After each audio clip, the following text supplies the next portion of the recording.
செந்தமிழே உயிரே நருந்தேனே, செயலினை மூச்சினை உனக்களித்தேனே, நைந்தாயெனில் நைந்து போகும் என் வாழ்வு, நன்னிலையெனில் உனக்கு மட்டுமா எனக்கும் தானே, தாயே தமிழே உனக்கு என் பணிவான முதல் வணக்கம். அடிமையென பாரதத்தை ஆக்கிவிட்ட ஆங்கிலேயன் பிடியிருந்து விடுவிக்க பெரும்பாடு பட்ட பலர் தடியடியும் குண்டடியும் தயங்காமல் தாம் ஏற்று விடியலென வாங்கியதுதான் வீறுமிகு சுதந்திரம். காவலர்கள் கம்பாலே கன்னத்தில் அடித்த போதும் பாவலர்கள் நாவலர்கள் பாரதத்து முன்னோர்கள் மூவர்ண கொடிபிடித்து முன்னின்று போராடி ஆவலினால் பெற்ற அழகான சுதந்திரத்தை SV தொலைக்காட்சியின் சார்பாக வேலூரிலே நடத்துவதிலே, வேலூரிலே இந்த படப்பதிவு நடத்துவது, அதிலும் குறிப்பாக சாந்தி நிகேதன் பள்ளியிலே நடத்துவது என்பது சாலச் சிறந்ததாக நான் கருதுகிறேன். சாந்தி நிகேதன் பள்ளியிலே காமராஜர் அரங்கம், அதற்கு பக்கத்திலே மேதகு கலாம் கட்டிடம், இப்படி பல்வேறு தலைவர்கள் சூழ்ந்து நடமாடும் தலைவர்களாக வாழ்ந்து கொண்டிருக்கிற இந்த பொன்னான இடத்திலே வைரவிழா சுதந்திர தின பட்டிமன்றத்தை நடத்துவதை எங்கள் பட்டிமன்ற குழுவின் சார்பாக ஒரு பெரிய பாராட்டுதலோடு இங்கே வணங்கி மகிழ்வதிலே நாங்கள் பெருமைப்படுகிறோம்.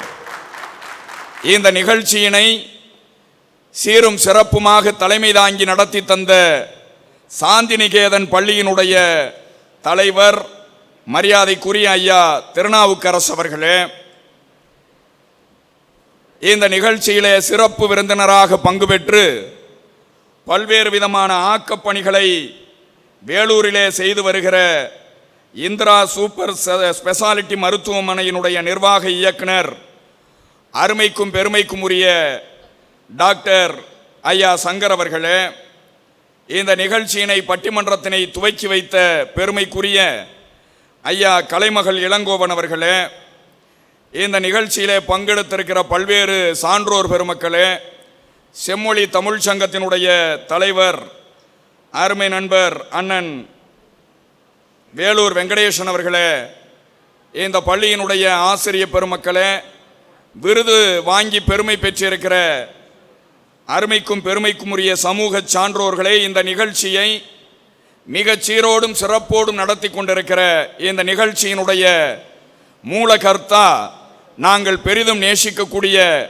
கவிஞர் அன்பு அவர்களே, பத்திரிகையாளர் பிரபு அவர்களே, உங்கள் அத்துணை பேரையும் இந்த சுதந்திர தின விழா பட்டிமன்றத்திலே வாழ்த்தி வணங்கி மகிழ்வதிலே நான் பெருமைப்படுகிறேன். SV தொலைக்காட்சி தமிழகமெங்கும் ஒளிபரப்பப்படுகிற ஒரு உன்னதமான தொலைக்காட்சி. இந்த SV தொலைக்காட்சியின் சார்பாக நடத்துகிற சுதந்திர தின விழா வைர விழா சிறப்பு பட்டிமன்றம் ஒரு அருமையான தலைப்பை தந்திருக்கிறது. சுதந்திரத்தில் இப்படித்தான் தலைப்பை கொடுக்கணும். சில பேர்லாம் பார்த்தீங்கன்னா சுதந்திர தின விழா அன்னைக்கு நிலையான மகிழ்ச்சியை தருவது கணவனா மனைவியா, அப்புறம் பாசமா பண்பா, இதெல்லாம் தேவையில்லாத வேலை. ஆனால் சுதந்திர தின விழாவை மையமாக வைத்து அண்ணல் காந்தியை தலைப்பாக கொண்டு சுதந்திர இந்தியாவில் காந்தியின் கனவுகள் நிறைவேறி உள்ளதா நிறைவேறவில்லையா என்ற அற்புத பட்டிமன்றத்தை தந்த இந்த வேலூர் மண்ணை நான் மனமொழி மெய்களால் பாராட்டி மகிழ்கிறேன். வேலூர் என்பது வெயிலூருக்கும் ஜெயிலூருக்கும் மிகப்பெரிய ஒரு உன்னத பொருத்தமாக திகழக்கூடிய ஒரு பொன்னான ஊர். விடுதலை போராட்டத்திலே சிப்பாய் கழகத்தை முதலில் சந்தித்த பூமி நமது வேலூர் மண் என்றுதான் வரலாறு பதிவு செய்திருக்கிறது. இந்த வேலூர் மண்ணிலே சுதந்திர தின விழா பட்டிமன்றத்தை எடுப்பது என்பது உண்மையிலேயே மிக பொருத்தமானது, மிக திருத்தமானது. கவிஞர் அன்பு அவர்களுக்கு இந்த நேரத்திலே நெஞ்சம் நிறைந்த வாழ்த்துக்களை நான் தெரிவித்துக் கொள்ள கடமைப்பட்டிருக்கிறேன். இங்கே பேசிய பெருமக்கள் எல்லாம் சொன்னார்கள், சுதந்திரம் என்றால் என்ன என்று சொன்னார்கள். சுதந்திரத்தை பற்றி மகாகவி பாரதி எட்டயபுரத்து எழுச்சி கவிஞன் முண்டாசு கவிஞன் பாரதி தான் சொன்னான், எங்கும் சுதந்திரம் என்பதே பேச்சு, நாம் எல்லோரும் சமம் என்பது உறுதியாச்சு என்று சொன்ன கவிஞன் ஒப்பற்ற கவிஞன் பாரதி. அந்த எங்கும் சுதந்திரம் இன்றைக்கு இருக்கிறதா? அண்ணல் காந்தியை பற்றி இங்கே பேசினார்கள். காந்தி கண்ட கனவு என்பது, காந்தியம் என்பது இன்று நேற்றல்ல, ஒரு 100 ஆண்டு அல்ல, இந்த உலகம் உள்ளளவும் இருக்க வேண்டிய உன்னத வாழ்வியல் தத்துவம் தான் அண்ணல் காந்தி வாழ்ந்துவிட்ட கனவு அடங்கிய காந்திய கொள்கை என்பதனை மறந்துவிடக் கூடாது. அந்த காந்திய கனவுகள் எல்லாம் இன்றைக்கு நிறைவேறி இருக்கிறதா, நிறைவேறவில்லையா என்று தலைப்பை தருவதற்கே ஒரு துணிச்சல் வேண்டும்.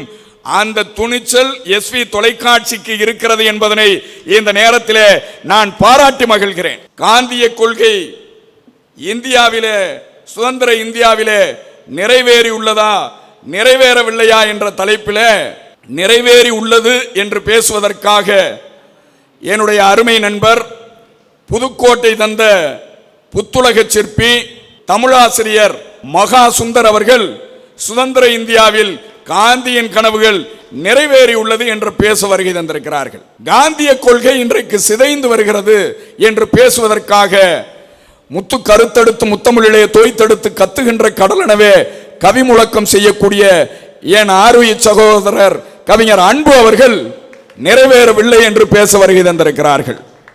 ஏங்க எப்ப பார்த்தாலும் இல்லை இல்லைன்னே சொல்றீங்க? இந்த தேசத்திலே காந்தியின் கொள்கை வாழ்ந்து கொண்டுதான் இருக்கிறது, வளர்ந்து கொண்டுதான் இருக்கிறது என்று பேசுவதற்காக என் கடன் பணி செய்து கிடப்பதே என்று தொடர்ந்து சமூக சேவை ஆற்றி வருகிற அருமை சகோதரி உஷா நந்தினி அவர்கள் நிறைவேறியுள்ளது என்று காந்தியை உள்வாங்கி பேச வருகை தந்திருக்கிறார்கள். அதற்கடுத்து அதை மறுத்து பேசுவதற்காக இந்த மண்ணின் மைந்தர் தான் சொல்லரசி என்ற பட்டத்தை பெற்றிருக்கிறார்கள். அருமை சகோதரி ஹேமலதா அவர்கள் நிறைவேறவில்லை என்று பேச வருகை தந்திருக்கிறார்கள். நல்ல பட்டிமன்றம். காந்தியினுடைய கனவு நிறைவேறி இருக்கிறது என்று பேசுவதற்காக பட்டிமன்றத்தை முதலில் துவங்குவதற்காக அருமை நண்பர் கவிஞர் மகா சுந்தர் அவர்கள் உங்கள் பலத்த கைதட்டலோடு இந்த மாமன்றத்திற்கு வருகிறார். இன்னுயிர் தந்து இன்னுயிர் தந்தமை ஈன்று வளர்த்து அருள் ஈந்தது மின்னாடே. சரி. எங்கள் அன்னையர் தோன்றி மழலைகள் கூறி மலர்ந்தது மின்னாடே. அவர் கண்ணியராகி நிலவினில் ஆடி கழித்தது மின்னாடே. அவர் பொன்னுடல் இன்புற நீர் விளையாடி மகிழ்ந்தது மின்னாடே. இதை வந்தனை கூறி மனத்திலிருத்தி வாயுர வாழ்த்தேனோ. இதை வந்தே மாதரம் வந்தே மாதிரம் என்று வணங்கேனோ என்று பாடி பரவிய சபாஷ் பாரதியினுடைய வரிகளை சொல்லி, புது டெல்லியினுடைய புனித ஸ்தலம் எதுவென்று சொன்னால் அது செங்கோட்டை. சரி. சென்னையின் புனிதமான இடம் எதுவென்று சொன்னால் அது செயின்ட் ஜார்ஜ் கோட்டை. புரட்சி விளைந்த புனித இடம் எது என்று சொன்னால் அது வேலூர் கோட்டை என்பதை நிரூபித்திருக்கிறார். புரட்சி கோட்டை வேலூருக்கு இந்த புதுக்கோட்டையின் பணிவான வணக்கங்களை தெரிவித்து ஒரு அருமையான தலைப்பு, சுதந்திர இந்தியாவில் காந்தியின் கனவு நிறைவேறி இருக்கிறதா நிறைவேறவில்லையான்னு. ஆமா, நான் ஒரே ஒரு இந்த பட்டிமன்றத்தில் உண்மையிலேயே அன்னை தமிழை உலகமெல்லாம் சென்று ஆராதிக்கக்கூடிய பட்டிமன்றத்தில் வாகை சூடி வரக்கூடிய பாகை கண்ணதாசன் அவர்களுக்கு என்னுடைய அன்பான வணக்கத்தை சொல்லி, இந்த கனவு நிறைவேறி இருக்கிறதா இல்லையா என்பதற்கு இங்க ஒரு சாட்சி இருக்கு. என்ன? நீங்க 75 வருஷமா கோமா ஸ்டேஜில் இருந்திருப்பீங்களா? 2 பேரும் தெரியல. அன்பு சகோதரி ஹேமலதா சிரிக்கிறீங்க. 75 ஆண்டுகளுக்கு முன்பாக 2 பெண்கள் மேடையில் அமர முடியுமா? இரத்த சாட்சியாக காந்தியினுடைய கனவு நிறைவேறிவிட்டது என்பதற்கு சாட்சியாக 2 பெண்கள், அதுவும் எங்க அணியினுடைய தலைவி இருக்காங்களே, ஒரு பெண்ணால் பாரதி தானே சொன்னேன், சாதம் படைக்கவும் செய்திடுவோம் தெய்வ சாதி படைக்கவும் செய்திடுவோம் என்று சொன்ன பாரதியுடைய நெருப்பு வரிகளுக்கு சாட்சியாக இருக்கக்கூடிய எங்களுடைய அணி தலைவர் சொல்லரசி ஹேமலதா என் அன்பு தங்கை தான். நீங்கள் தயவு செய்து அங்கெல்லாம் பேசாதீங்க. ஆனால் எங்கள் அண்ணன் அன்பு அவர் தான் கூப்பிட்டுருக்காரு, ஒன்றும் சொல்ல முடியல அவரை. நல்ல இன்னைக்கு உண்மையை தான் பேசுவார். என்னமோ தெரியல, அந்த அணிக்கு ஆள் இல்லைங்கிறதுக்காக அங்கேயே உட்கார்ந்துருக்கிற அன்பு அண்ணன் அன்பு அவர்களே, எங்களுடைய பொறியாளர் வெங்கடேசன் அவர்களே, பிரபு அவர்களே, உங்கள் அனைவருக்கும் என்னுடைய வணக்கத்தை சொல்லி, ஒரு கவிஞன் தாங்க சொன்னான். என்ன? சில பேர் புலம்பிக்கிட்டே இருப்பாங்க, நான் அன்பு சாரை சொல்லலை.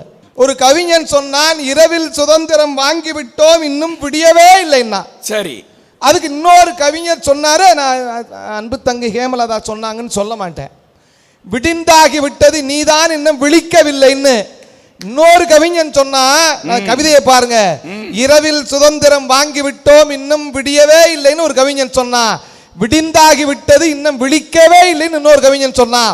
மூன்றாவது கவிஞன் அவர்களுக்கு பதில் சொன்னான், விடிந்தும் ஆகிவிட்டது விழித்தும் ஆகிவிட்டது, போர்வைக்குள் என்ன புலம்பல்னு கேட்டான். நல்ல கை தட்டலாம். சொன்னாங்களே டாக்டர் சங்கர் சார், அவர் பார்க்கும்போது எனக்கு இயக்குனர் சங்கர் ஞாபகம் வருது. எப்படி காந்தியினுடைய தத்துவங்கள் எப்படிப்பட்ட மனித புனிதர். நெல்லை ஜெயந்தா என்கிற அற்புதமான கவிஞர் சொன்னார், காலையில கொடி ஏத்தணும், கொடி ஏத்தும் போது குண்டூசி கொடுத்தாங்க, அந்த குண்டூசியை வைத்து இந்த நாட்டினுடைய சுதந்திரத்தை சொன்னார் நெல்லை ஜெயந்தா. என்னன்னு? கொடி குத்துவதற்காக குண்டூசி தருகிறார்களே, சரி அவை குண்டூசி அல்ல. ஆச்சரியமா இருக்கும், குண்டூசி தானே அது. கொடி குத்துவதற்காக குண்டூசி தருகிறார்களே அது குண்டூசி அல்ல, இந்த நாட்டிற்காக இறந்து போன தியாகிகளின் உடல்கள் என்று சொன்னார். அவசரப்பட்டு கைதட்டாதீ, அடுத்ததான் சொல்ல போறேன். சந்தேகம் இருந்தால் தடவி பாருங்கள், தடியால் அடிபட்டு தலை மட்டும் வீங்கி இருக்கும். குண்டூசியை பார்க்கும் போது அதுதாங்க இந்த நாட்டினுடைய சுதந்திர வரலாறு. நான் கேட்கிறேன், காந்தியினுடைய கனவு என்ன தெரியுமா? பெண்கள் ஆண்களுக்கு நிகராக சமுதாயத்தில் உயர்ந்த நிலையை அடைய வேண்டும் என்று சொன்ன காந்தியின் கனவு நனவா இருக்கா இல்லையா? உண்மையை சொல்லுங்க பார்ப்போம். வீட்டில் எங்களுக்கு முதல்ல உரிமை இருக்கா? எங்க அண்ணன் சிரிக்கிறார் பாருங்க. ஆதிக்கம் இருந்ததெல்லாம் ஒரு காலம். ஒரு கவிஞன் தான் சொன்னா, சாதிகளில் ஆக தாழ்ந்த சாதி பெண் சாதி என்று. அப்படி இருந்த நிலைமை நீங்க மாறி இருக்கா இல்லையா? எங்க ஒரு காலத்துல எங்கள் பெண்கள் தலையணைக்கு உரைமாட்ட மட்டும் தெரிந்த எங்கள் பெண்கள் இன்றைக்கு போர்க்களத்தில் துப்பாக்கிகளுக்கு தோட்டாக்களை மாற்றிக் கொண்டிருக்கிறார்கள் என்று சொன்னால் காந்தியின் கனவு நனவாயிருச்சா இல்லையா? இந்தியாவினுடைய தங்க பதக்கத்தை ஒரு ஈட்டி எறிதல் வீரன் பெற்று இந்தியாவையே தலை நிமிர வைத்திருக்கிறான். காந்தி தேசம் அது. நீங்க அகிம்சைன்னா என்னமோ அப்படியே கோழைத்தனம் கிடையாது. தாக்குவதில் இல்லை வீரம், தாங்குவதில் இருக்கிறது. அதுதான் காந்தி சொல்லக்கூடிய செய்தி. இது அது மட்டும் இல்லைங்க, ஆண்கள் பளு தூக்குறதுல இப்ப எங்க தம்பிகள்லாம் போயிட்டாங்க, அருமையா பளு தூக்குவாங்க. பெண்கள் மென்மையானவர்கள், பூ போன்றவர்கள், மலரை போன்றவர்கள். அதையெல்லாம் முறியடித்து விட்டு ஒலிம்பிக் நடந்த முதல் நாளிலேயே ஒரு பதக்கம் கிடைக்குமா, ஒரு வெண்கல பதக்கம் கிடைக்குமா, வெள்ளி பதக்கம் கிடைக்குமா, ஒரு 10 நாள்ல தெரியும் என்று எதிர்பார்த்து கொண்டிருந்த வேளையில் மீராபாய் சானு என்கிற மணிப்பூரை சார்ந்த ஒருவர் பளு தூக்குவதில் வெள்ளி பதக்கத்தை தந்து இந்தியாவை தலை நிமிர செய்திருக்கிறாரு. அருமை அருமை அருமை.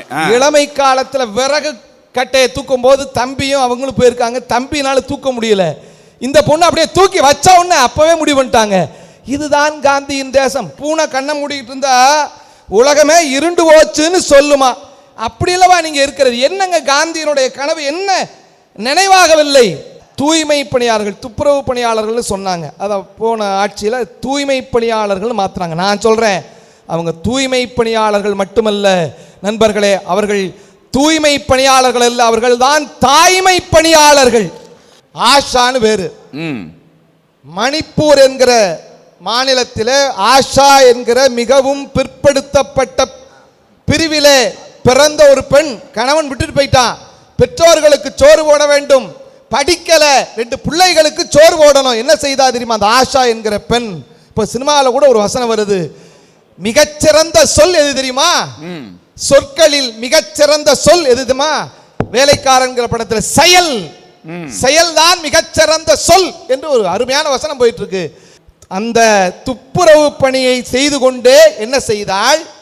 படித்து படித்து படித்து முன்னேறி அந்த நகராட்சியில் அவள் பணிபுரிந்தால் அந்த நகராட்சியை உட்பட்ட அந்த மாவட்டத்திற்கு டெப்டி கலெக்டராக உயர்ந்திருக்கிறாள் என்று சொன்னால் காந்தியின் கனவு நனவா இருக்கா இல்லையா? நீங்க சமுதாயம்னா விவேகானந்தர் இருப்பாரு, நித்யானந்தாவும் இருப்பார். யாரை பின்பற்றணும்? விவேகானந்தரை பின்பற்றணும் தானே சொல்றோம். ஆதிசங்கரர் இந்த சமுதாயத்திலே தான் தோன்றினார், ஆட்டோ சங்கர் இந்த சமுதாயத்தில் தான் தோன்றினார். நீ ஆட்டோ சங்கரை வைத்துக் கொண்டு இந்த சமுதாயத்தை எடை போடக்கூடாது. உடைமை மறுப்பு காந்தி சொன்னாரா இல்லையா? உடைமை மறுப்பு 1000 ஆண்டினுடைய மிகச்சிறந்த மனிதர், மேன் ஆஃப் த மில்லியனியம் என்கிற ஒரு விருதை அமெரிக்க அரசு வழங்கி இருக்கிறது. யாருக்கு தெரியுமா? தான் பணியாற்றிய 35 ஆண்டு காலம் பணியாற்றிய எல்லா சம்பளத்தையும், நூலகராக பணியாற்றிய எல்லா பணத்தையும் என்ன செய்தார் தெரியுமா? ஒருத்தர் ஏழை குழந்தைகளின் கல்விக்காகவே அர்ப்பணித்து இருக்கிறார். எல்லாரும் சூப்பர் ஸ்டார் ரஜினிகாந்தை போய் பார்க்கணும் ஆசைப்படுவோம். அவர் என்ன சொன்னாரு? நான் இந்தியாவில் பார்க்கக்கூடிய 2 மனிதர் யார் தெரியுமா? ஒன்று அப்துல் கலாம், ரெண்டாவது யாருன்னா பாலம் கல்யாண சுந்தரம் என்கிற மனிதரைத்தான் நான் பார்க்க ஆசைப்படுகிறேன் சொன்னார். அந்த 1000 ஆண்டினுடைய மிகச்சிறந்த மனிதர் விருதுக்கு 30 கோடி ரூபாய் கொடுத்தார். 30 கோடி ரூபாயையும் அப்படியே ஏழை குழந்தைகளின் கல்விக்கு அப்படியே ஒப்படைத்த அற்புதமான உடைமையின்மையை சாதித்த மனிதர் அல்லவா பாலம் கல்யாண சுந்தரம். எத்தனை பேர் 5 ரூபா டாக்டர் ஜெயச்சந்திரன் இருக்காரா இல்லையா? கஜா புயலில் பாதிக்கப்பட்ட போது அப்படியே ஆடி போனது தொழில்கள் எல்லாம். எங்க ஊர் புதுக்கோட்டை மாவட்டத்தில் வம்பன் என்கிற கிராமத்தில் டீ கடையை திறக்கலை. திறந்தாலும் கடன் வச்சுட்டு போனவங்க வரவும் மாட்டாங்க. சிவக்குமார் என்கிற அற்புதமான மனிதர் என்ன செய்தார் தெரியுமா? 15 நாளைக்கு பிறகு டீ கடையை திறந்து கஜா புயலால் பாதிக்கப்பட்ட வாடிக்கையாளர்களுக்கு ஒரு அன்பு அறிவிப்பு. நீங்கள் இதுவரை வாங்கியிருந்த கடன்களை நான் தள்ளுபடி செய்கிறேன் என்று ஒரு சாதாரண டீ கடைக்காரருக்கு உணர்வு ஏற்பட்டு இருக்கிறது என்று சொன்னால், பெரிய பெரிய பேங்க்லாம் கடன் தள்ளுபடி பண்ணாதுங்க. ஏழை எளிய மனிதர் தான் வருத்தப்பட்டாலும் துன்புற்றாலும் இந்த சமுதாயம் நன்றாக இருக்க வேண்டும் என்று நினைத்த அந்த மனிதர். அதை விட பெரிய விஷயம், இந்த கொரோனா காலத்தில் என்ன பண்ணாருன்னா டீ கடையில் டீ வித்தாரு. பக்கத்தில் கபசுர குடிநீரை வச்சு இதை நீங்க ஃப்ரீயா வாங்கிட்டு போங்க என்று தொடர்ந்து பணி செய்து கொண்டு இருக்கக்கூடிய நல்ல மனிதர்கள் இந்த சமுதாயத்தில் இருக்கிறார்களா இல்லையா? மொத்தமா நீங்க கனவு நிறைவேறவில்லை என்று சொல்லக்கூடாது. காந்தியினுடைய கனவு நிறைவேறிக் கொண்டுதான் இருக்கிறது. நல்ல மனிதர்களை இந்த சமுதாயம் போற்ற வேண்டும். பட்டுக்கோட்டை சொன்னா, பொல்லாத மனிதர் சொல்லாமல் திருந்த நல்லோரை என்னாலும் கொண்டாடுவோம். அப்படி கொண்டாடினால் இந்த சமுதாயம் மிகப்பெரிய வெளிச்சத்தை பெறும். காந்தியினுடைய கனவு நிறைவேறிக் கொண்டு வருகிறது என்கிற நல்ல தீர்ப்பை நீங்கள் வழங்க வேண்டும் என்று கேட்டுக்கொண்டு, எதிரணியின் புலம்பல்களை நீங்கள் தள்ளுபடி செய்ய வேண்டும் என்று கேட்டுக்கொண்டு, அற்புதமாக நல்ல செய்திகளை ரசித்த வேலூர் ரசிக பெருமக்களின் பாதங்களில் விழுந்து வணங்கி, உங்கள் பாதங்களை பாருங்கள், என் பணிவான வணக்கம் வந்து சேர்ந்திருக்கும் என்று சொல்லி விடைபெறுகிறேன். நன்றி, வணக்கம். ரொம்ப துணிச்சலோட பேசியிருக்கிறார். காந்தியினுடைய எளிமை இன்னைக்கு இருக்காங்க. இவ்வளவு படோடோபம், இவ்வளவு ஆடம்பரம். காந்தி கடிகாரம் கூட கையில கட்டினதில்லைங்க. கடிகாரம் கூட கையில கட்டினதில்லை. கையில கட்ட வேண்டிய கடிகாரத்தை எங்கே வச்சுக்கிட்டாரு தெரியுமா? இடுப்புல தொங்க விட்ட ஒரே தலைவர் அண்ணல் காந்திங்கிறது அவருடைய எளிமைக்கு எடுத்துக்காட்டு. அந்த எளிமை இருக்கா கேட்கறதுக்கு கொந்தளிச்சுக்கிட்டு இருக்கிறார். அன்பு வாங்க அன்பு.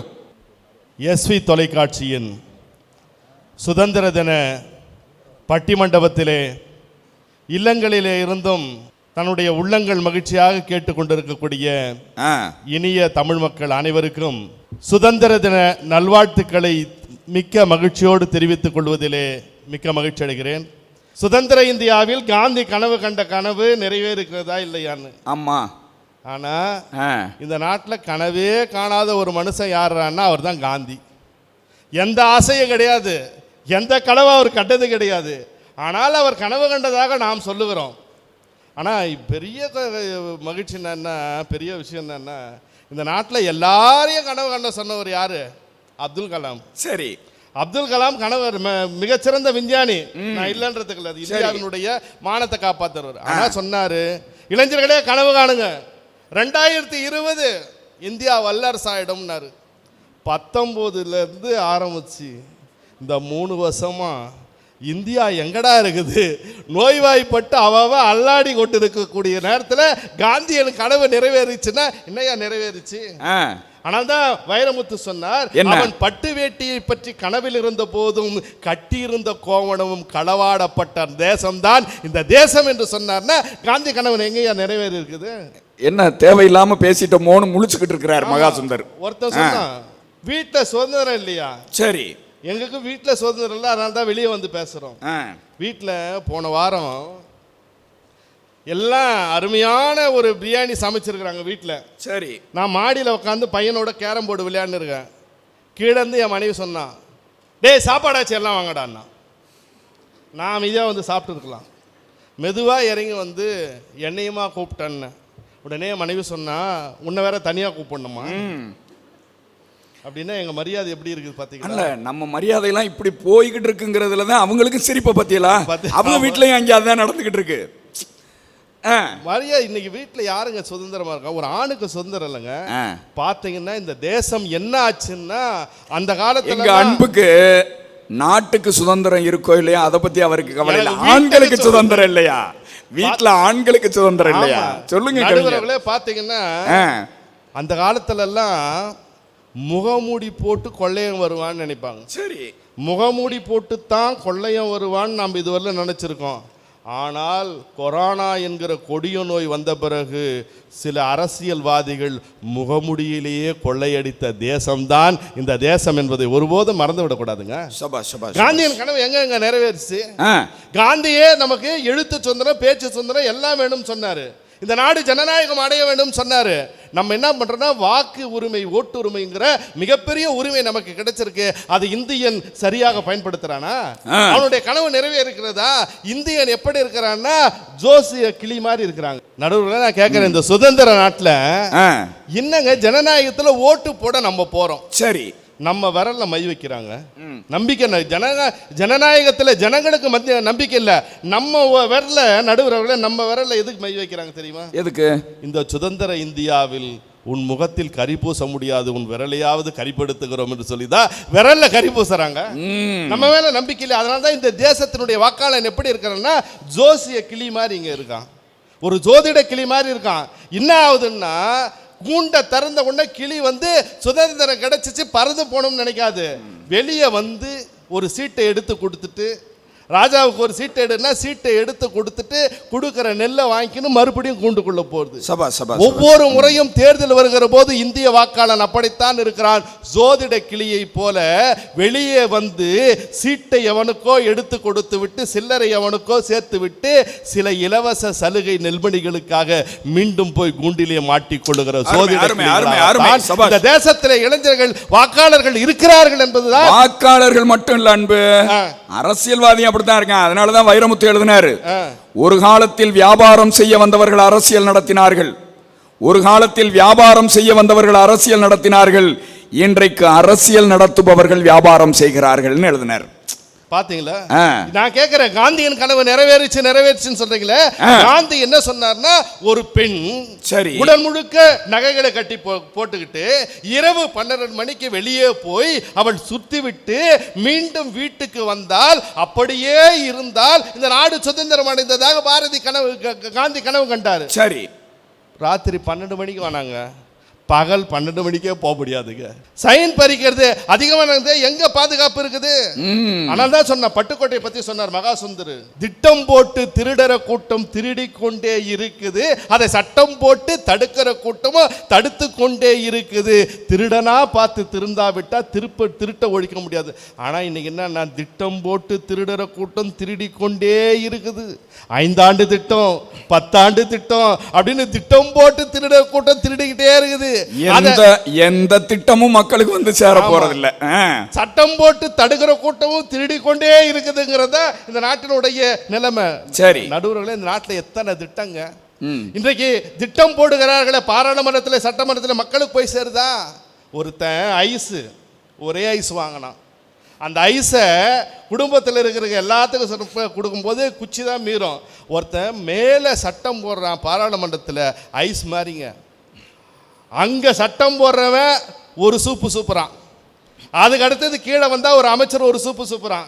அப்படியே வருகிற போது கடைசியா பார்த்தா கையில குச்சி தான் இருக்குமே தவிர ஐஸ் கிடைக்காது. கடைசியா வர்றவனுக்கு சூப்பு வராது, ஆப்பு பாத்தீங்கன்னா குச்சி மட்டும் தான் கிடைக்கும். அதனால தான் காந்தி சொன்னா உனக்கு ஐஸ் கட்டி கிடைக்காதுடா, குச்சி தான் கிடைக்கணும்னு. அதனால தான் காந்தி அரையாடை போட்டது மட்டும் இல்ல, குச்சி வச்சுக்கிட்டே இந்த நாட்டுல காந்தி நடந்ததுக்கு காரணம் அதுதாங்க. அருமை, அதுதாங்க.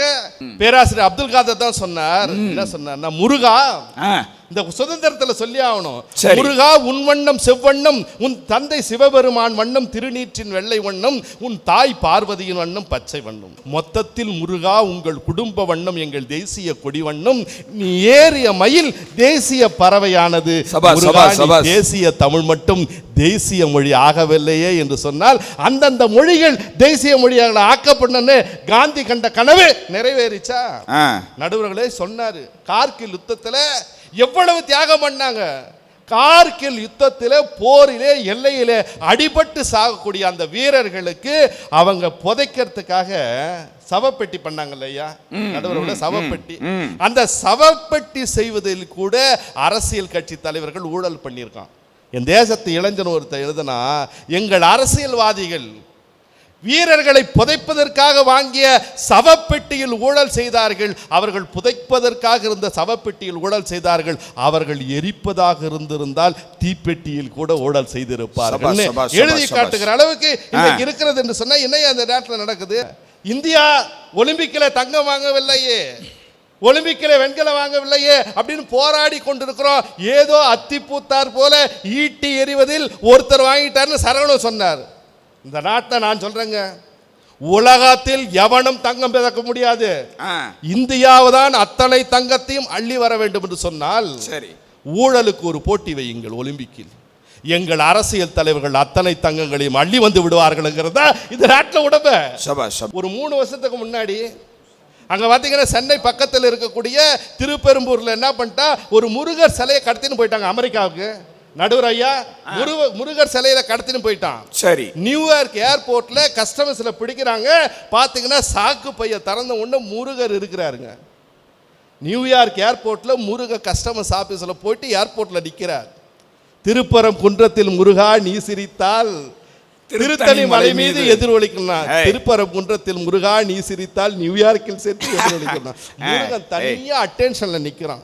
ஏண்டா கடத்தந்தான் கடத்தனீங்க, அந்த வள்ளி தேவானையும் சேர்த்து கடத்திருந்தா நான் சந்தோஷமா இருந்திருப்பேடா, தனியா கடத்திட்டீங்களேடா என்கிற நிலைமைக்கு இந்த நாட்டில் இருக்க. நான் கேட்கிறேன், இந்த தேசத்திலே மது இருக்கக்கூடாது என்று காந்தி கனவு கண்டாரே, அந்த கனவு நிறைவேறிச்சா?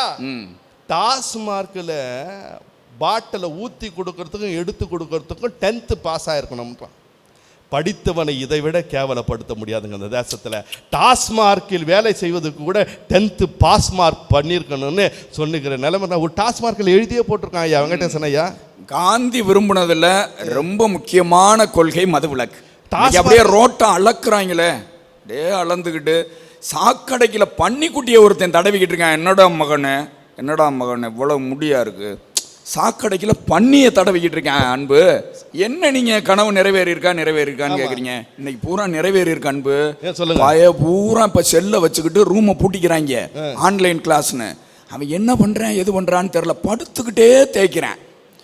அவன் எதுல இருக்கான்னு தெரியல, பூரா கனவுல தான் இருக்காங்க. அன்பு, எப்படி நீங்க கனவு ஆன்லைன் சொல்லுவீங்க? ஒண்ணு இல்லைங்க, என் பையன் ஆன்லைன் கிளாஸுக்கு பதிலா ஆன்லைன் கிளாஸ் வீடியோ கேம் விளையாடுதான். டிவி தயவு செய்து சொல்றேமா உங்களுக்கு, இந்த எஸ்வி தொலைக்காட்சி மூலமா தாய்மார்கள் பிள்ளைய என்ன பண்ணுதுங்க எது பண்ணுதுன்னு பாருங்க. இந்த கொரோனா காலத்துல செல்ல கொடுத்து ரொம்ப பிள்ளைகளை கெடுத்துட்டான். இன்னைக்கு பாத்தீங்கன்னா காந்தி பிறந்த நாட்டுல, அகிம்சை வளர்ந்த நாட்டுல, அவர் வளர்ந்த கனவு கண்ட நாட்டுல கேக்க கூட பட்டா கத்தி வச்சுன்னு வெட்டுறாங்க. கேக்க கூட இன்னைக்கு பிறந்த நாளில் பட்டாக்கத்தி வச்சு விளையாடக்கூடிய அளவுக்குன்னா நடுவர்கள் நான் சொல்றேன், காந்தி கனவு நிறைவேறுக்கிறதான நிறைவேறல. எல்லாம் காந்தி மேல கனவு கண்டான். எதுனா காந்தி இந்த நாட்டுக்காக உழைத்தாரே, அப்படி உழைக்க வேண்டும் என்று கனவு காணவில்லை. காந்தியினுடைய நோட்டுக்காக கனவு காண்கிற தேசத்தில் தான் இந்த நாட்டில் இருக்குதுங்க. எவனாச்சும் கடன் வாங்கினவன் கொடுக்கலன்னு வச்சுக்கோங்க, காந்தி கணக்கில் எழுதுறான். காந்தி கணக்கில் எழுதுறான். இவன் கொடுக்காத கடனுக்கு, திருப்பி தராத பணத்துக்கு, ஏமாற்றத்திற்கு என்ன சொன்னான்னா காந்தி கணக்கு என்று சொன்ன வைத்தான்னா. ஆனா இந்த தேசத்தில் காந்தியை போல் ஒரு தலைவன் இல்லைங்க. சாதாரண ஒரு கவுன்சிலர் எலெக்ஷன்ல நிக்கிறதுக்கு கூட எவ்வளவு செலவு பண்ணணும்னு கவனிச்சிங்க சொல்லுங்க. அதே நேரத்தில் காந்தி இந்த தேசத்தின் தலைவர், எவ்வளவு எளிமையா இருந்தாரு. இன்னைக்கு சாதாரண ஒரு கவுன்சிலர் கூட மிகப்பெரிய பந்தா காட்டின்னு வர அளவுக்கு இன்றைக்கு நாடு இருக்கிறது சொன்னால் காந்தியின் கனவு. இன்றைய சுதந்திர தின உஷாநந்தினி மேடம் சொல்லுங்க, எக்ஸெப்ட். ஆமா சொல்லுங்க, அப்புறம் அவங்களும் தப்பா நினைச்சுக்கிறோம். இந்த வைர விழா ஆண்டில் சொல்லுகிறேன், காந்தியின் கனவு, அவர் கண்ட லட்சியம் இதுவரையில் நிறைவேறவே இல்லை என்று நீங்கள் தீர்ப்பளிக்க வேண்டும் என்று சொல்லி இருந்து கேட்ட அத்தனை பெருமக்களுக்கும் நன்றி தெரிவித்து மீண்டும் ஒரு முறை அனைவருக்கும் இந்திய சுதந்திர தின நல்வாழ்த்துக்களை தெரிவித்துக் கொண்டு நிறைவு செய்கிறேன். நன்றி, வணக்கம். சபாஷ், ரொம்ப அருமையாக பேசியிருக்கிறாரு. கேட்டது பூராமே நியாயம்தான், எதையும் நான் குறிக்கல. அம்புட்டும் அவர் கேட்டது ரைட்டு தான். இப்போ இந்த அம்மாவுக்கு தான் ரொம்ப சிரமம். உஷா நந்தினி அம்மா சமூக சேவை நிறையா செஞ்சுக்கிட்டு இருக்காங்க. அதனால் நான் கூட சொன்னேன், கவுன்சிலருக்கு இவங்களுக்கு பொருந்தாது எக்ஸப்ட் அப்படின்னு. அதனால் உங்களை நிறையா கேள்வி கேட்டிருக்கிறாரு. காந்தியினுடைய கனவு நிறைவேறலைன்னு அடித்து சொல்லியிருக்கிறாரு. அதுக்கெல்லாம் நீங்கள் பதில் சொல்லணும். வாங்க. புலவர்களின் நாவிலே நடம் புரியும் தமிழ் அன்னையே, நீ என் நாவிலே நடம் புரியாவிட்டாலும் பரவாயில்லை அம்மா, நடந்தாவது வந்துவிடு. எஸ்வி தொலைக்காட்சி நேயர்கள் அனைவருக்கும் சுதந்திர தின நல்வாழ்த்துக்களை தெரிவித்துக் கொள்வதிலே பெருமை அடைகிறேன். உங்கள் அனைவருக்கும் சுதந்திர தின நல்வாழ்த்துக்கள். இல்லத்திலே இருந்து இந்நிகழ்ச்சியை பார்த்து கொண்டிருக்கும் என் தமிழ் சொந்தங்களே,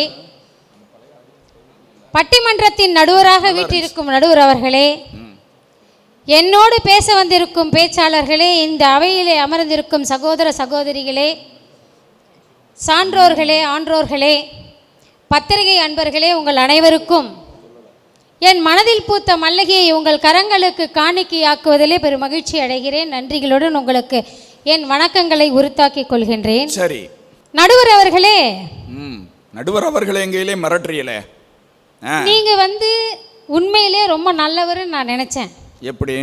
எப்போ பார்த்தாலும் அன்பு பேசினா ஆமா ஆமா ஆமா ஜாமி போடுறீங்களே, இது எதுக்காகன்னு எனக்கு தெரியல. அன்பா இருக்கிறாருல்ல, நாங்களும் அன்பா தான் இருப்போம். சரி, அவர் பேர்ல அன்பு இருக்கிறதுனால நீங்க ஸ்தானம் போடக்கூடாது. இதெல்லாம் இருக்கட்டும்.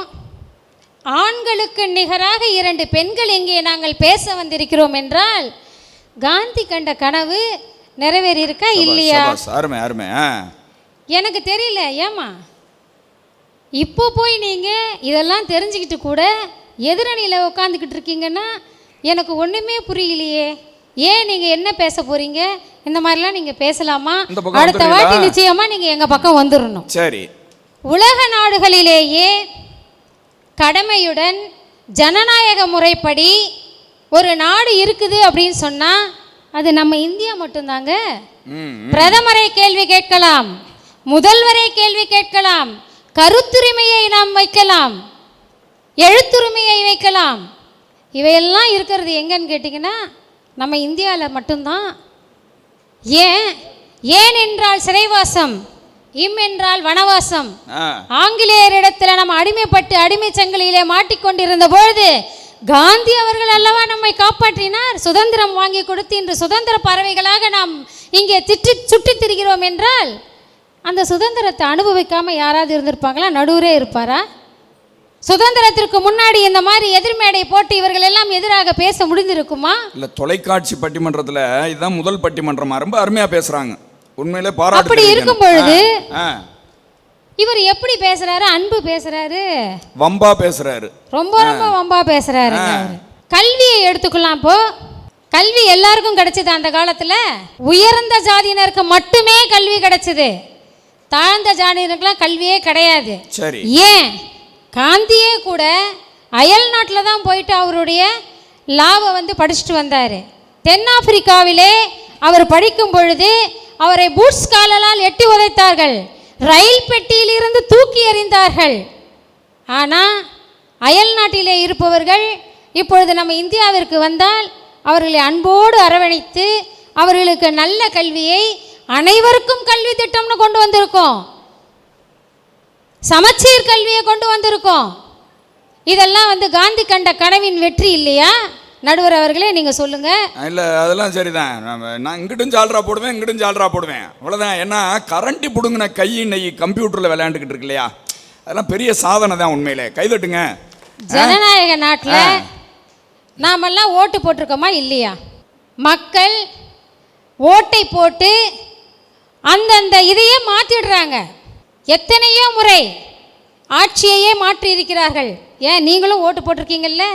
இன்னைக்கு ஒரு நல்லாட்சியை கொண்டு வர வேண்டும் என்று சிந்தித்து இல்ல வந்திருக்கா இல்லையா? ஓட்டு போடுறோம். ஆனா இவர் என்ன சொல்றாருன்னா காசை வாங்கிக்கிட்டுல ஓட்டு போடுறியான்னு கேக்குறாரு. காசு வாங்குறவங்க யாருங்க? நீங்க தானே.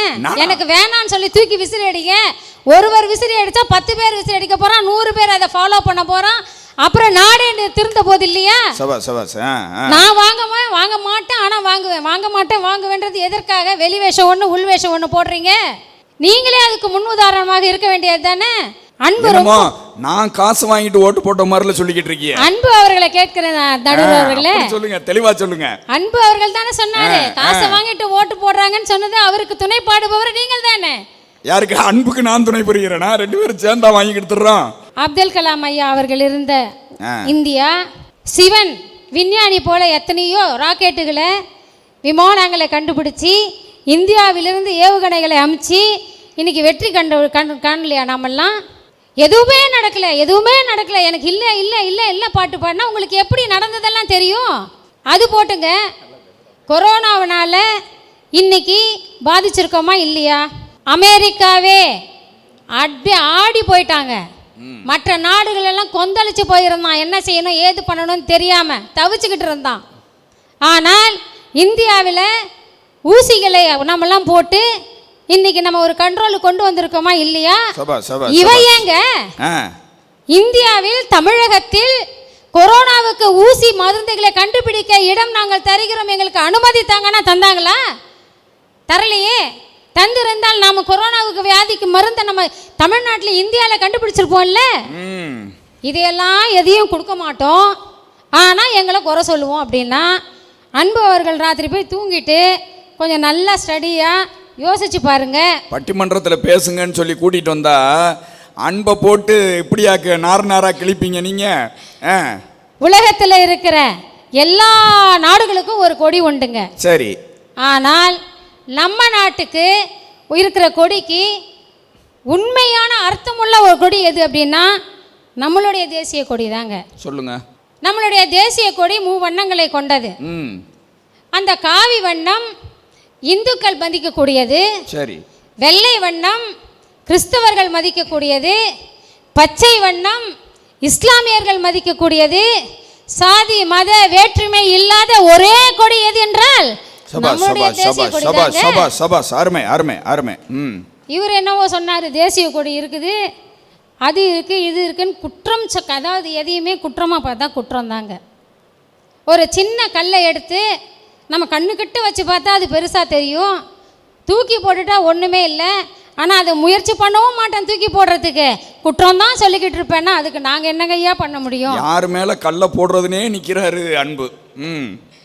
அன்பு அவர்களே, இது இல்லை அது இல்லை அது இல்லை இது இல்லைன்னு குற்றம் சொல்லாதீங்க. விடுதலை ராத்திரி கிடச்சிதுன்றீங்க, வாஸ்தவம் தான், இல்லைன்னு சொல்லலை. முதல்ல நீங்கள் போர்வைக்குள்ளேருந்து வெளியில் வாங்க. படுத்தே கிடக்காதீங்க. போர்வைக்குள்ளே இருந்து புலம்புவதை நிறுத்தினாலே உலகத்தில் என்ன நடக்குதுன்றதை நீங்கள் நல்லா அறிஞ்சிக்க முடியும். சரி. அப்போ தேசியத்திற்காக கஷ்டப்பட்ட காந்தியினுடைய கனவுகள் நிறைவேறிச்சா இல்லையான்னு நம்ம கண்டுகொள்ள முடியும். அதையெல்லாம் விட்டுட்டு நான் பெட்ஷீட்டுக்குள்ளேயே தான் இருப்பேன், நான் நினைக்கிறத மட்டுமே தான் செய்வேன், ஆனால் எனக்கு ஒண்ணுமே நடக்கலன்னா இன்று மட்டுமல்ல வாழ்நாள் முழுவதும் நீங்கள் புலம்பிக் கொண்டே இருக்க வேண்டியது தாங்க. பெண்களுக்கு முன்னேற்றம் இல்லை, பெண்களுக்கு முன்னேற்றம் இல்லை அப்படின்னு சொல்றீங்க. சரி. ஆட்டோ ஓட்டுறதுலேருந்து அமெரிக்கா ஓட்டுற வரைக்கும் பெண்கள் சாதிச்சிருக்காங்களா இல்லையா? பெண்கள் மட்டும்தான் சாதிக்கிறீங்க. பெண்கள் தாங்க சாதிச்சிருக்கோம். இன்னைக்கு வீட்டுக்காரன் சம்பளம் கொண்டு வரல, நம்மளால நடத்த முடியலன்னா கூட அந்த குடும்பத்தை செயல்படுத்துகிற அளவுக்கு மகளிர் குழுக்களை ஆரம்பித்து அதில் தொழிலை நடத்தி எத்தனை குடும்பங்களை இன்னைக்கு காப்பாத்திட்டு இருக்காங்கன்னு உங்களுக்கு ஒன்றும் தெரியாதா? அரசியல்வாதிங்கிறத சரியா காட்டுறீல, புள்ளி ஓரம்லாம் போட்டு தள்ளுறீல. சபாஷ். ஆகையினால சாதிப்போர் சாதிப்போர் சாதிப்போர்னு நடந்துட்டு இருந்துச்சு. எப்போ நடந்துச்சு? சுதந்திரத்திற்கு முன்னாடி ஜாதியை பற்றிய போர்கள் நடந்தது உண்மைதான். சுதந்திரத்திற்கு அப்புறம் சாதிப்போரின் பட்டியல் தான் நீண்டு கொண்டிருக்கின்றதே தவிர சாதிப்போர் எங்கும் இருப்பதாக எனக்கு தெரியவில்லை. ஆகையினாலே இந்த அருமையான சுதந்திர தின நல்நாளிலே நடுவர் அவர்களே, நீங்க ரொம்ப நல்லவருன்னு வரதுக்கு முன்னாடி கேள்விப்பட்டேன். சரி, வந்ததுக்கு பின்னாடி என்ன காந்தி கண்ட சொன்னாங்க? இல்ல, நீங்க ஆரம்பத்துல இருந்தே எங்களோட தலைவர் பேசும்பொழுது அவரை மிரட்டுறீங்க. அவர் இவ்வளோ கேள்வி கேட்டாருப்பா, இதுக்கெல்லாம் நீ என்ன பதில் சொல்லுவ, முதல்ல பேசிட்டு எதையோ பேசிட்டேன்னு நீங்க அவரை மிரட்டிட்டீங்க. ஆனால் நிச்சயமாக சொல்கிறேன், உங்க உள் மனசுக்கு நன்றாகவே தெரியும், காந்தி கண்ட கனவிற்கு நிச்சயமாக தெளிவு இருக்கு, அதுக்கு ஒரு நல்ல முடிவு இருக்குன்னு தெரிஞ்சு நீங்கள் எங்கள் பக்கம் தீர்வு கூறுவியல் என்று கூறி இந்த சுதந்திர தின நாளிலே பேச வாய்ப்பளித்த SV சேனல் அவர்களுக்கும் மற்றும் இங்கே அமர்ந்திருக்கும் தலைவர் மற்றும் பேச்சாளர்கள் அவையில் உள்ள அத்தனை பேருக்கும் நன்றி பாராட்டி விடைபெறுகிறேன். நன்றி, வணக்கம். அடே அப்பா, சமூக சேவகி உஷா நந்தினி அவர்கள், நான் எதிர்பார்க்கவே இல்லை, முதல் பட்டிமன்றம்னு சொன்னார், ரொம்ப அருமையாக பேசியிருக்காங்க. உஷா நந்தினி அவர்களை SV தொலைக்காட்சியின் சார்பாகவும் இந்த மாமன்றத்தின் சார்பாகவும் பெரிய கரவொலியோடு மீண்டும் பாராட்டி மகிழ்கிறோம். அவங்க சொன்னாங்க, தேசிய கொடிக்கெல்லாம் அர்த்தம் சொன்னாங்க. இந்துக்கள், இஸ்லாம், கிறித்தவம் எல்லோரையும் சமத்துவமாக நடத்துகிற புண்ணிய பூமி இந்தியா. நாங்கள் உண்மையிலே இல்லையா? இப்போ உஷா நந்தினி அவர்கள் கேட்ட கேள்விக்கெல்லாம் பதில் சொல்ல வேண்டும் என்று சொன்னால் அருமை பேராசிரியர் ஹேமலதா அவர்களால் தான் முடியும். வாங்க. பட்டொளி வீசட்டும், பாரத கொடி ஏறட்டும், பாரத மாந்தர்கள் மகிழட்டும், நெஞ்சினில் இனிப்பு திகட்டட்டும், சத்திய தர்மம் நிலைக்கட்டும், சமாதானம் நிலவட்டும். இந்த மண்ணுயிர்க்காக வீர மரணம் அடைந்த தியாகத்தினை செய்த அனைத்து வீரர்களுக்கும் வணக்கத்தை கூறி, இந்த பட்டிமன்றத்தின் நடுவரையாளர்களுக்கும் SV தொலைக்காட்சி நேயர்களுக்கும் மேலும் இரு தரப்பில் பேச வந்திருக்கும் அணியினருக்கும் சுதந்திர தின நல்வாழ்த்துக்களையும் வணக்கங்களையும் கூறி என் உரையை தொடங்குகிறேன். காந்தியின் கனவு நிறைவேறி உள்ளதா இல்லையா? அதாவது அவர் கண்ட கனவுல பெரிய விஷயம், கனவுன்னு சொன்னதை விட அவர் வழிமுறையில நடைமுறைப்படுத்தியது அகிம்சை, சத்தியம். நம்ம சுந்தரையா இருக்காரு இல்லைங்களா? ஆமா. அவர் கோபமே வராதுங்க. இன்னைக்கு கோமால கத்துனாரு, கோபமே வராது. அகிம்சையை மட்டும்தான் அவர் வீட்டில் ஃபாலோ பண்ணுவார். அவங்க வீட்டில் மனைவிக்கும் அவருடைய அம்மாக்கும் சண்டை வந்தா கூட அமைதியா, நான் அகிம்சையை கடைபிடிக்கிறேன் அப்படின்னு சொல்லி அமைதியாவே உட்கார்ந்துருப்பாரே தவிர்த்து வன்முறைக்கு அவர் என்னைக்குமே கோபமே வராது. அவ்வளோ நல்லவரா மட்டுமே தான் அவர் இருப்பார். வீட்டில் போய் பாருங்க ஒரு தடவை. அடுத்து சொன்னாரு, தங்கப்பதக்கம், மணிப்பூர்ல ஒரு பெண் தங்கப்பதக்கம் வாங்கியிருக்காங்க. எங்கேயோ ஒரு இடத்தில் தங்கப்பதக்கம் வாங்கியிருக்கும் பெண்மணியை பற்றி அவர் பேசினார். வீட்டிலேயே தங்கி பல கனவுகளையும் ஆசைகளையும் துறந்து வாழ்ந்து கொண்டிருக்கும் பெண்கள் எத்தனை பேர்? அப்ப காந்தி கனவு எப்படி நிறைவேறிருக்கும்? கண்டிப்பா கிடையாது. அதே மாதிரி இன்னைக்கு வன்முறை எங்கல்ல சார் சொன்ன மாதிரி குழா சண்டையிலிருந்து பெரிய பதவி வரை சட்டமன்றத்திலே அடிச்சுக்கிறாங்கயா. இன்னைக்கு பதவி வரை வன்முறை என்பது பெரிதும் வளர்ந்து விட்டது. அதுதான் உண்மை, இல்லைன்னு சொல்லவே முடியாது. சட்டமன்றத்தில் அடிச்சுக்கிறத எத்தனை பேர் டிவியில் பார்த்துருக்கோம்? இல்லைன்னு சொல்ல முடியுமா? கண்டிப்பா கிடையாது. இன்னைக்கு கொலை குற்றங்கள் எவ்வளவு அதிகரிச்சிருக்கியா? கொலை எங்க பண்றான்? கோயிலே பண்றான். அதுவும் பண்றவன் யார் அப்படின்னா 10 வயது சிறுவனோ இல்ல 15 வயசு சிறுவனோ. அவன் பண்ணிட்டு ஜெயிலுக்கு போயிட்டு திரும்பி வந்தோடனே, டேய் தம்பி தப்பு பண்ணிட்டடா, இனி திருந்திரு, படி, கல்வியை கத்துக்கோ, நல்ல வாழ்க்கையை வாழுன்னு சொன்னா, அக்கா உள்ளேயே சூப்பரா இருக்குதுக்கா, வேலைக்கு சிக்கன் பிரியாணி போடுறாங்க, சிக்கன் பக்கோடா கிடைக்குது, வெளியே இல்லாத எல்லா சந்தோஷமும் எனக்கு ஜெயிலில் கிடைக்குதுன்னு சொல்ற அளவுக்கு இன்னைக்கு வன்முறை என்பது முத்தி போய்விட்டது. அடுத்து ஒழுங்குமுறை என்பது நாட்டில் எங்க இருக்கு? சட்டம் ஒன்று இயற்றப்படும் போதே அதற்கான விலையும் பேசப்படுகிறது. அதுதான் இந்த நாட்டினுடைய நிலைமை. சாதாரண குடிமகனுக்கு மட்டும்தான் சட்டம், பெரிய பதவியில் இருக்கவங்களுக்கோ அதிகாரத்தில் இருக்கிறவங்களுக்கோ சட்டம் என்பது கிடையாது. அது அவங்களுக்கு விலக்கு தான். இன்னைக்கு மது இல்லாத நாடு காந்தி கண்ட கனவு இருக்க முடியுமா? காந்தி ஜெயந்தி அன்னைக்கு கடையெல்லாம் மூடிடுறாங்க. முந்தின நாளே நம்ம ஆளுங்க பெட்டியா வாங்கி அடிக்கிறாங்க. இதுதான் இன்னைக்கு நடந்து கொண்டிருக்கு. இன்னைக்கு அவர்களுடைய பேரு குடிமகன்கள் இல்லை, மது பிரியர்கள். தெரியுமா தெரியாதா? பேரை மாற்றி வச்சுட்டாங்க, மது பிரியர்கள். இன்னைக்கு அப்படிதான் அவங்கள சொல்றோம் நம்ம. இதில் பார்த்தீங்க அப்படின்னா குடிச்சுட்டு ஃபோன் பண்ணுறான் ஒருத்தன், டார்லிங் இன்னைக்கு நான் வர்றதுக்கு கொஞ்சம் லேட் ஆகும். ஏன்? காரில் ஆக்சிலேட்டர், பிரேக்கு, கிளட்சு எல்லாத்தையும் எவனோ பிடிங்கிட்டு போயிட்டான். குடிச்சிருக்கியா? லைட்டா குடிச்சிருக்கமா. பரதேசி, முன்னாடி சீட்ல வந்து உட்காரு, அப்பதானே ஆக்சிலரேட்டர் பிரேக் எல்லாம் இருக்க தெரியும். பின்னாடி சீட்ல உட்காந்து எப்படி அவனுக்கு தெரியும்? வாக்கு குடுக்கறாயா, அந்த வாக்க நிறைவேற்றானா? வேற வாய், இது நாரவாய். இன்னைக்கு அதுதான் இன்னைக்கு எத்தனை குடும்பங்கள் குடிமகன்களால் அவதிப்பட்டு கொண்டிருக்கிறார்கள். அதை நம்ம யோசிச்சு பார்க்கணும். எங்க குடி ஒழிஞ்சிருக்கு? எப்படி சொல்றீங்க நீங்க காந்தி கண்ட கனவு நிறைவாயிடுச்சுன்னு? அதுக்கு 2 பேர் பேச வந்துட்டாங்க. குடிச்சிட்டு வந்து மனைவி கிட்ட மாட்டிக்க கூடாதாமா, அவ்வளவு அறிவாளிங்க. வந்து நேரா போய் உள்ள போய் எதையோ டைப் பண்ணிட்டு இருக்கான். கொண்டாட்டி கண்டுபிடிச்சிட்டா உண்மையாவே குடிச்சிட்டு வந்திருக்கான். ஏன்னா அவன் டைப் பண்ணது மடி கணினியை வச்சில்ல, சூட் கேஸ் டப்பாவை திறந்து எதையோ பண்ணிக்கிட்டு இருக்கான். இன்னைக்கு அப்படி இருக்குது குடிமகன்களுடைய நிலைமை. இன்னைக்கு கொரோனால விழுந்த பொருளாதாரத்தை யாருங்க மீட்டெடுக்கிறா? குடிமகன்கள் தான். டாஸ்மார்க்ல வர வருமானம் வேற எதுலையுமே கிடையாது. இன்னைக்கு அதுதான் நாட்டினுடைய நிலைமை. காந்தி ரூபா நோட்ல சிரிக்கிறாரு, நம்ம பொழப்பு சிரிப்பா சிரிச்சு கிடக்குது. அது எத்தனை பேருக்கு தெரியுதுன்னு தான் எனக்கு தெரியல. இப்படி போயிட்டு இருக்கு நம்மளுடைய இது. பெண்களினுடைய சுதந்திரம், காந்தி கண்ட பெண்களின் சுதந்திரம். நகை அணிந்து வர முடியல, ஏங்க பகலே வர முடியலங்க. போனை கையில வச்சுட்டு வண்டியில பின்னாடி உட்காந்துட்டு போறாங்க, அதையே ஒருத்தன் புடிங்கிட்டு போறான்.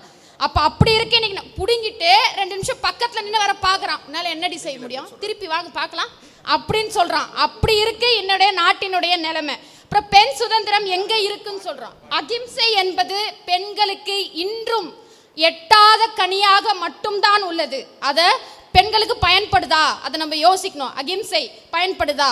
இன்னைக்கு கொலை குற்றங்களை தவிர்த்து பாலியல் பலாத்கார குற்றங்கள் எத்தனை நடக்கிறது? 2012ஆம் ஆண்டு நிர்பயா அந்த பாலியல் பலாத்காரம், உத்தரப்பிரதேசத்தில் நடந்த பாலியல் வன்கொடுமை, சட்டத்தை காக்க வேண்டிய போலீஸ்காரங்களே இல்ல, அந்த தப்பு நடக்கலன்னு சொல்ற அளவுக்கு இன்னைக்கு நாடு வளர்ந்துருக்கியா?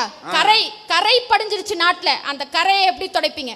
குற்றவியல் நிர்வாகம், ஒரு நாளைக்கு 82 பாலியல் குற்றங்கள் நடப்பதாக இன்னைக்கு சொல்லப்பட்டிருக்கு. அப்போ ஒரு நாளைக்கு ஏதோ ஒரு மூலையில ஒரு நிமிஷத்துலயும் எங்கோ ஒரு இடத்துல பாலியல் குற்றங்கள் நடந்து கொண்டுதான் இருக்கிறது. அதை இல்லைன்னு மறுக்க முடியுமா? கண்டிப்பா கிடையவே கிடையாது. அதாவது ஆசிரியரை எவங்க மதிக்கிறான்? கல்வி கற்றுக் கொடுக்கிற ஆசிரியரை மதிப்பவன் இன்று உண்டா? கண்டிப்பா கிடையாது. இன்னைக்கு ஆசிரியர் வாசல்ல இருக்கிற புள்ளியார் கோயில வேண்டிட்டு தான் உள்ளேயே போறான். ஆண்டவா, இன்னைக்கு ஒரு பிரச்சனையும் இல்லாம நான் வெளியே வரணும், எவனும் என்ன மிரட்டக்கூடாது அப்படின்ற காலம் போய் இப்ப ஆன்லைன் வகுப்புகளே என்ன நடக்குது? கத்திய காட்டுறான், டேய் அப்படின்றான். ஆசிரியர் எவனே தெரில, அதுக்கு எவனே கண்டுபிடிக்க முடியல, அவன் அல்லாடுறான். அதையெல்லாம் மீறி ஆசிரியர்கள் பாடம் நடத்தி கொண்டு தானே இருக்கிறாங்க. இல்லைன்னு சொல்ல முடியுமா? கண்டிப்பா கிடையாது. இன்னைக்கு அப்படி இருக்கு நாட்டினுடைய நிலைமை. பெண் சமத்துவம் எங்க இன்னைக்குமே வீட்டில் ஆணுக்கு ஒரு விதமான மரியாதை, பெண்ணுக்கு ஒரு விதமான மரியாதை இல்லைன்னு சொல்லுங்க. எத்தனையோ குடும்பத்தில் இருக்கு. ஆண்களை போலவே பெண்களை வளர்ப்பது கிடையாது, கல்யாணம் பண்ணி கொடுத்துடணும், அதுதான் ஒரே ஒரு எண்ணம். இன்னைக்கு எத்தனை பெண்கள் வேலைக்கு போய் குடும்பத்தை காப்பாற்றுகிறார்கள்?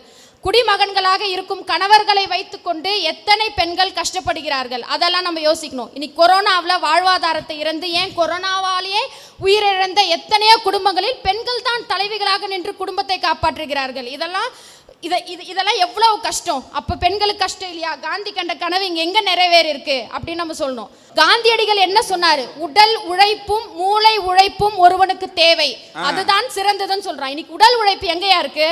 கொரோனா காலத்துல அரசாங்கமே மளிகை பொருள் 14 மளிகை பொருளை கொடுத்துட்டு கூடவே 2000 சேர்த்து கொடுத்துச்சு. மளிகை பொருளை வீட்டுல கொடுத்துட்டான். அப்ப சமைக்க எந்த பிரச்சனையும் கிடையாது. 2000 ரூபாயை அரசாங்கம் கொடுத்த 2000 ரூபாயை வாங்கி திருப்பி அதே அரசாங்கத்துக்கே அவன் போய் திருப்பி கொடுத்துட்டான், எங்க டாஸ்மாக்ல போய். இதுதான் இன்னைக்கு நடந்துட்டு இருக்கு. அப்ப உடல் உழைப்பு எங்க இருக்கு? மூளை உழைப்புன்ற பெயர்ல இந்த ஆன்லைன் வகுப்புகளால் மாணவர்கள் எவ்வளவு அவதிப்படுகிறார்கள். காலையில இருந்து சாயந்தரம் என்ன பாக்குறானே தெரியலையா?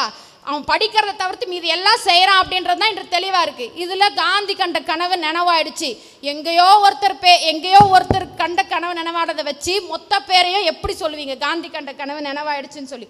சமூக அக்கறை என்பது கிடையாது. முதல்ல அவனுடைய சுயநலத்தை மட்டுமே பார்க்கறான். காந்தி இந்தியாவுக்காக போராடி விடுதலை வாங்கி கொடுத்தார்.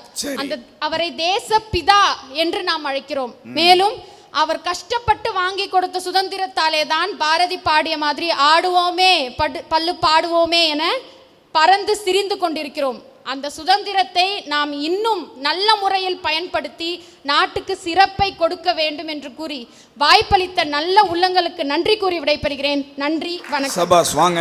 கவிஞர் கேமலதாவும் ஒன்றும் சளைச்சவங்க இல்லை. அவங்க கேட்டதுக்கு பூராமே பதில் சொல்லிட்டாங்க. என்னங்க நீங்கள் நல்லா பேசுனீங்க.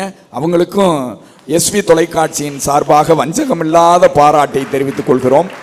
காந்தியை பற்றி நல்ல தகவல்களை இங்கே கொண்டு வந்து சேர்த்திருக்கிறார்கள். காந்தி மாதிரி இந்தியாவில் மட்டுமல்ல உலகத்திலேயே ஒரு தலைவரை பார்க்க முடியாது என்பதனை நான் அறிந்தவரை சொல்லுகிறேன். அதனால தான் வின்ஸ்டன் சர்ச்சில் சொன்னார், காந்தி கத்தியை எடுத்திருந்தால் நான் துப்பாக்கியை எடுத்திருப்பேன், காந்தி துப்பாக்கியை எடுத்திருந்தால் நான் பீரங்கியை எடுத்திருப்பேன், காந்தி பீரங்கியை எடுத்திருந்தால் நான் அதைவிட பெரிய ஆயுதத்தை எடுத்திருப்பேன். ஆனால் அவர் எடுத்த ஆயுதம் அகிம்சை என்ற சத்தியத்தை அல்லவா அவர் ஆயுதமாக எடுத்தார்னு சொன்னார் வின்ஸ்டன் சர்ச்சில். அந்த அளவுக்கு காந்தியினுடைய தத்துவம் அழியாத தத்துவம், அழியாத கோட்பாடு, அழியாத கொள்கை, அழியாத வாழ்வியல் முறை. அண்ணல் காந்தியினுடைய தத்துவம், காந்திய கொள்கைன்னு பார்க்குறோம். அது நிறைவேறி இருக்கிறது அப்படின்னு இவங்க ரெண்டு பேரும் பேசுனாங்க. நிறைவேறவில்லைன்னு இவங்க ரெண்டு பேரும் நல்ல தமிழில் பேசுனாங்க. இன்னைக்கு நல்ல தமிழில் பேசுகிற ஆள் இருக்காங்களா? தீண்டாமையை ஒழிக்க வேண்டும் என்று வாழ்நாள் முழுவதும் பாடுபட்ட தலைவர் அண்ணல் காந்தி. தமிழ்நாட்டுக்கு வரையில் குற்றால அருவிக்கு போனார். குற்றால அருவியில் போனால் ஒரு குறிப்பிட்ட வர்க்கத்திற்கு மட்டும் அங்கே குளிப்பதற்கு இடம் இல்லை என்று பார்த்த காந்தி, என்றைக்கு எல்லோரும் குளிக்கக்கூடிய வாய்ப்பு இந்த குற்றாலத்திலே கிடைக்கிறதோ அப்பொழுதுதான் நான் குற்றால அருவியிலே குளிப்பேன் என்று திரும்பி வந்த ஒரு மனிதர் அண்ணல் காந்தின்னு பார்க்குறோம். இன்றைக்கும் தீண்டாமை ஒளிந்திருக்கிறதா கேட்டார். திருக்கோயில்களிலே அரிஜனங்கள் செல்ல வேண்டும்னு சொன்னார். இன்னைக்கு அது நிறைவேறி இருக்கு. அரிஜனங்களை கடவுளின் குழந்தைகள் என்று முதலிலே அழைத்தவர் அண்ணல் காந்தி. அரிஜனங்கள் கோயிலுக்குள் செல்லவில்லை என்று சொன்னால் பாம்புகள் செல்லக்கூடிய புற்றாகத்தான் கோயில் இருக்கும் என்று சொன்ன உலக உத்தமர் அண்ணல் காந்தி. அந்த கொள்கைகள் நிறைவேறி இருக்கிறதே என்று இவர்கள் சொல்லி இருக்கிறார்கள். ஊர் சொத்து, உலக சொத்து எல்லாத்தையும் வளைச்சு போட்டுக்கிட்டு இருக்காங்களே, எங்கே காந்தியினுடைய கொள்கை நிறைவேறி இருக்கிறது என்று இவர்கள் கேட்கிறார்கள். எப்பொழுதுமே தன்னுடைய செயலை, தன்னுடைய வேலையை தானே பார்த்து கொள்ள வேண்டும் என்று நினைத்த அண்ணல் காந்தியினுடைய கொள்கை இன்றைக்கு நிறைவேறி இருக்கிறதா? எல்லாத்துக்கும் ஒரு உதவியாளர், எல்லாத்துக்கும் பிஏ. இந்த பிஏவை தழுவி போகிறதுக்குள்ளாட்டியுமே ரொம்ப கஷ்டம். மினிஸ்டரை கூட பார்த்துடலாம் போல, மந்திரிகளை கூட பார்த்துடலாம் போல. அந்த உதவியாளர்கிட்ட நம்ம பெர்மிஷன் வாங்குறதுக்காக எவ்வளவு படாத படுறோம் தெரியுமா? சும்மாவா கிடைத்தது சுதந்திரம், சுக்கா மிளகானார் பாவேந்தர். இந்த சுதந்திரம் வாங்குறதுக்கு எத்தனை பேர் இன்னுயிர் நீத்தாங்க தெரியுமா? ஈயத்தை காய்ச்சி லத்திக்கில் ஊற்றி கொடிகாத்த குமரன் தலையில் அடித்தாங்க. பிடிச்ச கொடியை விடமாட்டேன்ட்டு அந்த நேரத்திலும் வந்தே மாதரம் வந்தே மாதரம்னு சொன்னேன் கொடிகாத்த குமரன். ஆனால் இன்னைக்கு ஒரு டிக்கெட் கவுண்டருக்குள்ள 2 கை கூட போகாது, 9 பேர் கையை விடுறேன், 9 பேர் கையை விடுறேன். போலீஸ் தலையில் அடித்தா கூட தியேட்டரில் நின்றுக்கிட்டு ஒரே ஒரு டிக்கெட்டுங்கிறேன். இந்த தேசம் எங்கே மாறி இருக்கிறது? ஒரு இனத்தவருக்கு ஒரு குவளை, இன்னொரு இனத்தவருக்கு ஒரு குவளை என்ற நிலையெல்லாம் மாறி இருக்கிறது. கோயிலுக்குள் அனைவரும் செல்லக்கூடிய நிலை இன்றைக்கு வந்திருக்கிறது. இன்னும் சொல்ல வேண்டும் என்று சொன்னால், இன்றைய பொறுப்பேற்று இருக்கிற அரசு தமிழுக்கு வாழ்வளிக்கிற வகையிலே திருக்கோயில்களிலே தமிழ் வழிபாடு என்று சொல்லி இருக்கிறது. மனமாற நான் பாராட்டுகிறேன். தமிழக முதல்வர் அவர்களை இந்த நேரத்திலே எஸ்வி தொலைக்காட்சியின் சார்பாக நான் பாராட்டி மகிழ்கிறேன். தமிழக முதல்வர் அவர்களையும் அறநிலையத்துறை அமைச்சர் அவர்களையும் நான் பாராட்டுகிறேன். ஏன்னா தமிழ்நாட்டில் தமிழில் அர்ச்சனை செய்யப்படும் எழுதுனா அதில் நியாயம் இருக்குது. என்ன எழுதுறாங்க? தமிழிலும் அர்ச்சனை செய்யப்படும். அது இழிவு சிறப்பு உண்மை. ஆனால் இன்றைக்கு தமிழில் அர்ச்சனை செய்யலாம், அனைவரும் அர்ச்சகர் ஆகலாம் என்ற நிலை இன்றைக்கு வளர்ந்திருக்கிறது என்று சொன்னால், சமூகத்திலே காந்தியினுடைய கனவு, பல்வேறு கனவு நிறைவேறி இருக்கிறது. ஆனாலும் கூட சின்ன சின்ன பேதங்கள், சின்ன சின்ன வாதங்கள், ஒருவருக்கொருவர் விட்டு கொடுக்காத தன்மை, ஆண்டான் அடிமை பேதம், பணக்காரன் ஏழை பாகுபாடு, சின்ன சின்ன இது இன்னும் இருந்துகிட்டு தான் இருக்கு. காந்தி என்ன சொன்னார்னு சொன்னா, அவரவர்களுக்கு வேண்டிய தேவையை அவரவர்கள் நீங்கள் பயன்படுத்தி கொள்ளுங்கள், சகோதரத்துவத்தை பேணுங்கள் என்று சொன்ன நிலையை மட்டும் நாம் கடைபிடித்தோம் என்று சொன்னால், ஒருவருக்கொருவர் பூசல் வேண்டாம், ஒருவருக்கொருவர் வேறுபாடு வேண்டாம், ஒருவருக்கொருவர் வேற்றுமை பாராட்டாமல் இருந்தால் இந்த தேசம் ஒரு குடைக்குள் இருந்து ஒரு கை கோர்க்கிற பொழுது ஒற்றை கை தட்டினால் ஓசை வராது, இரண்டு கை தட்டினால் தான் ஓசை வரும் என்ற நிலையிலே எல்லோரும் சேர்ந்து அணிவகுத்தால் இந்த தேசம், இந்தியா உலக அரங்கிலே மேலோங்கி வரும் என்பதனை சொல்லி காந்தியினுடைய கனவுகள் ஒரு 70% நிறைவேறி இருக்கின்றன. இன்னும் நிறைவேற வேண்டிய 30% கனவுகளையும் நாம் ஒன்றாக அணிதிரண்டு இந்த 75வது இரவிழா பட்டிமன்றத்திலே SV தொலைக்காட்சியின் சார்பாக நல்ல தலைப்பை வைத்த கவிஞர் அன்பு அவர்களுக்கும் தொலைக்காட்சிக்கும் மனமார்ந்த நன்றியை சொல்லி, எது அதிகம் இருக்கிறதோ அதைத்தான் தீர்ப்பாக சொல்ல வேண்டும். ஒரு நல்ல நாளிலே எப்பொழுதுமே நேர்முகமாகத்தான் தீர்ப்பை சொல்ல வேண்டும் என்ற நல்ல நோக்கிலே காந்தியினுடைய கனவு, அவர் கண்ட கனவு பெரும்பான்மை நிறைவேறி இருக்கிறது. இன்னும் சில கனவுகள் நிறைவேற வேண்டும் என்பதாக நல்ல தீர்ப்பை SV தொலைக்காட்சியின் மூலமாக தெரிவித்து மனமொழி மெய்களால் நன்றி கூறி விடைபெறுகிறோம். வணக்கம், நன்றி. அனைவருக்கும் இனிய 75வது ஆண்டு சுதந்திர தின நல்வாழ்த்துக்கள். நன்றி, வணக்கம்.